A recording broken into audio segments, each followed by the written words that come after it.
Hello! I'm going to try to make a concise video about a very big topic. This topic is called How to Listen to Music. And I'm also going to get into what to listen to. So my basic concept is that musical growth primarily consists of three things that you work on. It's going to be listening, it's going to be practicing, and it's going to be playing. By listening, I simply mean anything that you input into your own mind that is musical. So that could be listening to records at home, but it could be going out to shows and listening to other live musicians, etc. Practicing is something that you're actively working on. So when you practice your instrument, if you're studying ear training and music theory, all of that is going to be practice. Playing is going to be performing. So that's a really different situation than practice, because when you're practicing, you have time to slow down and do things out of time. You can plan ahead. If you're playing, and especially if you're playing in an improvisational context, you have to make something happen right now. There's no time to think about it. You just have to be in a flow state, and you have to commit. So if you're doing those three things regularly, you're listening to new music, you're practicing new ideas, and then you're trying these things out by putting yourself into a performance space and playing for people. If you're doing all three of those things, you're going to experience musical growth, I promise. So whenever you're listening to music, that's because that's what this is about, but this video. But it could also be listening, practicing, and playing, and maybe I'll get into that later, but let's focus on listening right now. When you're listening, you can focus on different levels of abstraction, right? If you love music, you're probably also a fan of abstract thinking. So this is my concept. This is how I conceptualize different levels of abstraction within listening to music. So at the very base level, you have the basic building blocks of music, which are rhythm, melody, and harmony. Above that, you might have something like sequence. Above that, you might have something like a phrase. Above that, you have something like form. Above form, you have something like an entire composition, right? That might have different structures of form, phrase, sequence, harmony, melody, and rhythm all within it. Above the level of composition, you might have an arrangement, right? Above that, you might have, depending on if you're listening to a recording versus live performance, you might have a set of music, or you might have an album, a recorded album of music. A level above that, you might have a concert series, a series of musical sets. Or, from the recording side, you might have a playlist of albums that you like, right? Above that, a level of abstraction above that, you might have a cultural movement, which includes different series of concerts, etc., etc. Above that, you might have a historical time period. And above that, you might have an entire anthropological study of a particular group of human beings on the planet. And above that, you might have the very existence of the world and the human species, and the ultimate presence of all time and space. Which, maybe that sounds like a reach, but I don't think it is. I think when you think of music, you should be able to think of it at any level of abstraction. From the very top of what does it mean for time and space to exist, to the very bottom, which is just rhythm, melody, and harmony in the moment. Okay, so let's start with the basic building blocks. When you're listening to rhythm, rhythm comes first, and it's simply a time, a beat, a feeling, etc. That's one of the easiest ways to explain it. Melody is just a single musical line moving through time and space. Harmony is a simultaneous event in music, usually simultaneous melodic events. So you can think of it as multiple musical lines moving through time and space. I think one great way to explain art is through another art form, or simply through metaphor. So let's talk about rhythm, melody, and harmony with some metaphors I came up with. I'm sure they're not original, but it's the ones that I happen to think of at this time. So here's one metaphor. You can think of music as weaving on a loom, for example. So if you think of this metaphor, rhythm is the momentum of the shuttle moving back and forth, which carries the thread, right? It has a momentum to it, it has a rhythm to it. The melody is this single thread that is being weaved via this shuttle moving back and forth. And the harmony is the fabric created when the threads stack on top of each other. The shuttle is moving, one thread back and forth, and eventually they start stacking up together, and that creates a vertical texture. Another metaphor that I like would be mathematics. So if you think of a grid system, so rhythm is a grid of time moving forward, such as a z-axis. Melody is a linear or x-axis, and harmony is a vertical or y-axis. So in this sense, music to me is a very literal and physical thing. You're building real physical structure in space by stacking layers of vibrating pressure waves in the air. I think if people could see music, I think many more people would be music fans, but we can't all be musical weirdos. But just to talk a little bit more about that, so think of when you're here, this is not meant to be denigrating in any sense, but think of when you've at some point been supporting of a younger family member and you go to a children's orchestra or something. And the entire orchestra plays a chord, one big note, and you think, it kind of sounds like a set of bagpipes all deflating at once. It sounds like the notes themselves are kind of collapsing and falling apart and deflating like a balloon. They are actually falling apart and deflating like a balloon because that's how harmony works. When you hear a very in-tune chord, especially when it's played by multiple instruments, those frequencies are literally stabilizing in the air, in space. So anyway, musical is a real and physical thing. So these metaphors of thinking of it like threads being weaved on a loom, or a three-dimensional graph of rhythm, melody, and harmony, which you could also turn into four-dimensional by the way that it transforms across time. It's a very real thing. It's not just a metaphor if you really get deep into it.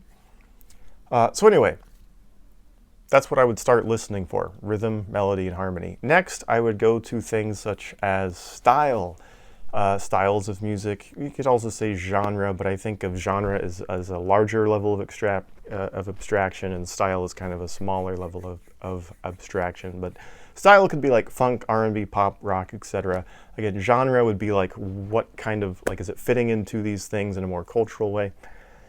Style would be more like the musical building blocks itself. You can have, so for example, funk music stylistically is going to usually be based on 16th rhythms, that kind of thing.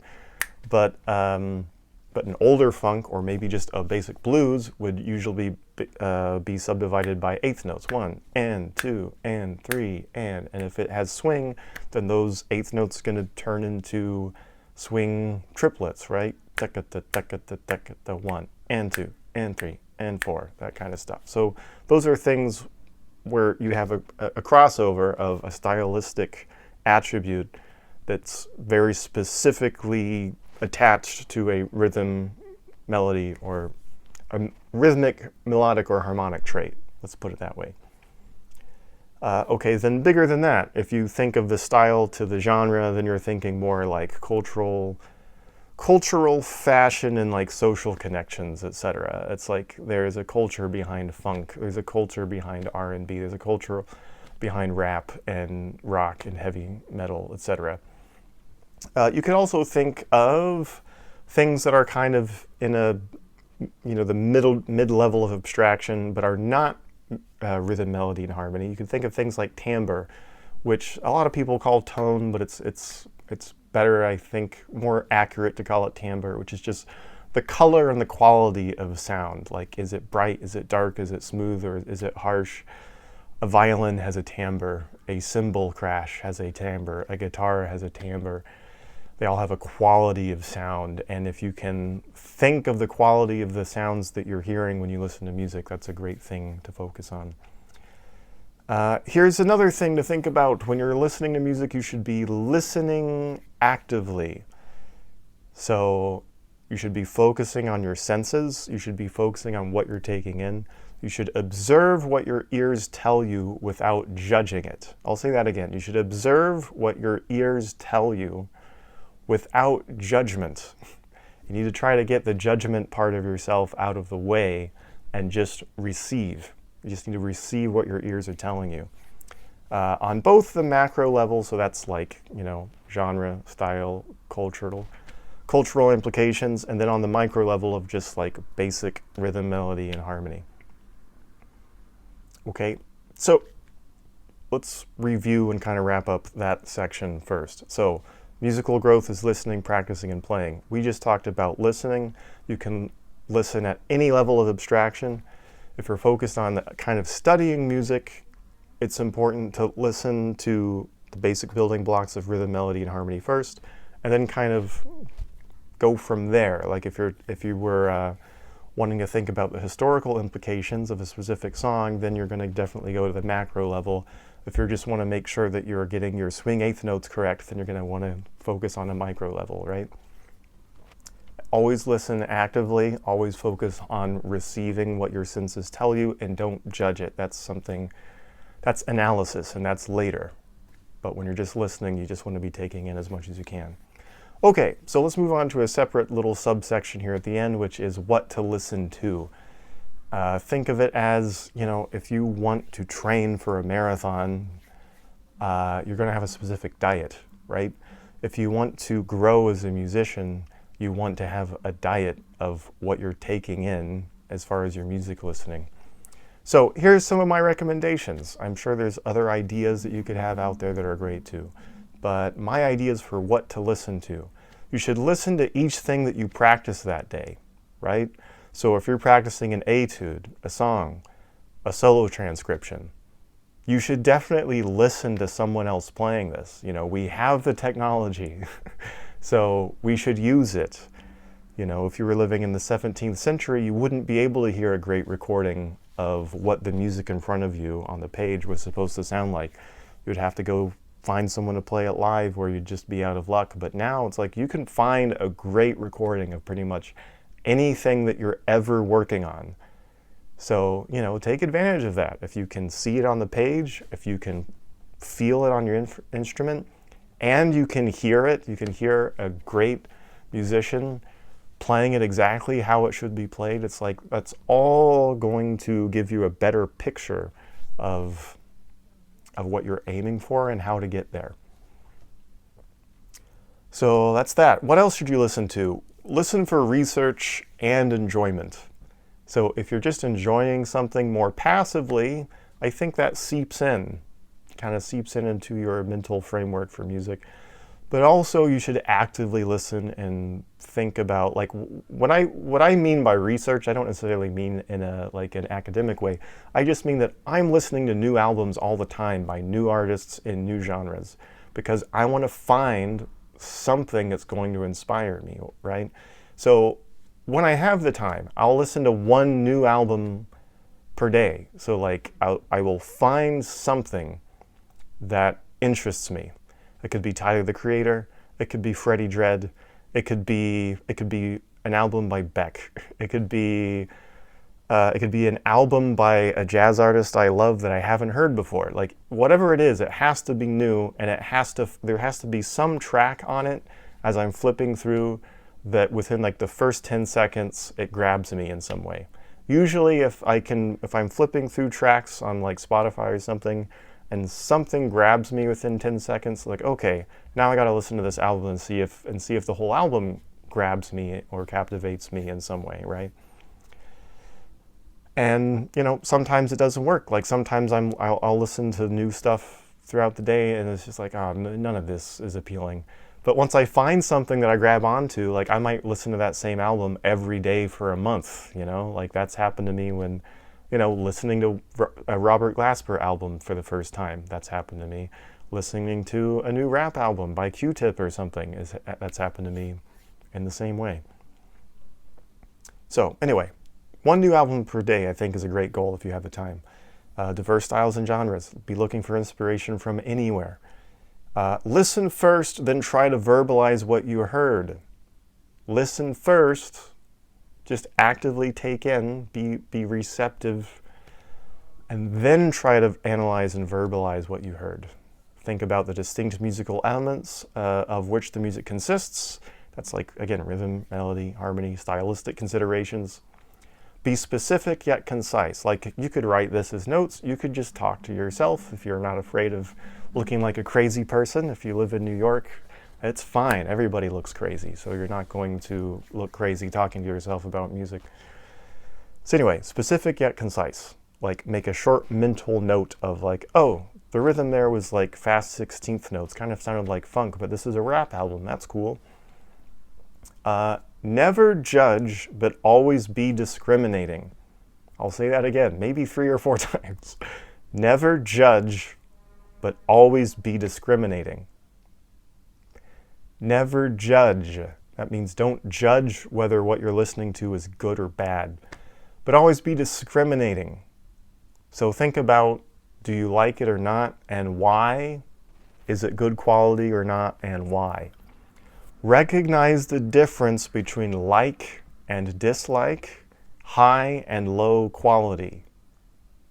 Okay, again, I'll say that again. Recognize the difference between like and dislike, high and low quality. There's music that I like that's high quality. There's music that I like that's low quality. There's music that I dislike that's high quality, and there's music that I dislike that's low quality. If I dislike it and it's low quality, I can probably just ignore it. If I dislike it and it's high quality, well, then there's something, I need to figure out why is it high quality and what can I learn from it. If I like it, but it's low quality, I need to really dig deep and think, why does this affect me so much? What is impactful about this, even if on a technical level it's not great quality of music? And then, of course, if I like it and it's high quality, well, then there's probably it's a treasure trove of things that I can study and learn from. Remind yourself, what level of abstraction are you paying attention to? So that's important to remember. So like, don't get bogged down in, again, if like the style or the genre is not your favorite, but there's a lot of great stuff happening in the music, don't get bogged down by your personal distaste on the surface. There might be low quality music, but high quality cultural critique. Like, that's something that you might hear in a lot of, well, all genres and styles of music. There might be something that you don't like at first. So like the early days of punk rock in New York, like, if you just take it as music, like, some of it sounds pretty terrible. It's because like that was the point. Like, the whole point of punk rock was, we're going to play loud and angry and we don't care if we hit any wrong notes. Like, it was a movement of very young people at the time just trying to express emotions. So, but you could say the same thing about many other genres of music. Again, like, even if it's low quality music, it might be very high quality in some other level of abstraction. And I'm going to end with this phrase, which is, try to separate yourself from your own preferences. And I'll say that again. Try to separate yourself from your own preferences, right? If you can detach from yourself and observe music not only from a distance from the music, but at a distance from yourself, then you might have a chance at giving the music that you listen to a fair chance, right? And I think you will gain much more from it in that way. So yeah, both from levels of abstraction as a listener, but then in terms of what you listen to, yeah, you have to kind of train yourself to be a 4-dimensional thinker, or think like a time traveler, somewhat outside of time and space. So anyway, so to wrap that up, again, try to separate yourself from your own preferences. Recognize the difference between like and dislike, high and low quality. listen to everything that you practice and study. If you have a chance, try to find inspiration from something that you haven't heard before every day. So anyway, that's me yapping about listening to music and what to listen to, etc. Hope you enjoyed it. Thanks for joining me. See you next time. Bye.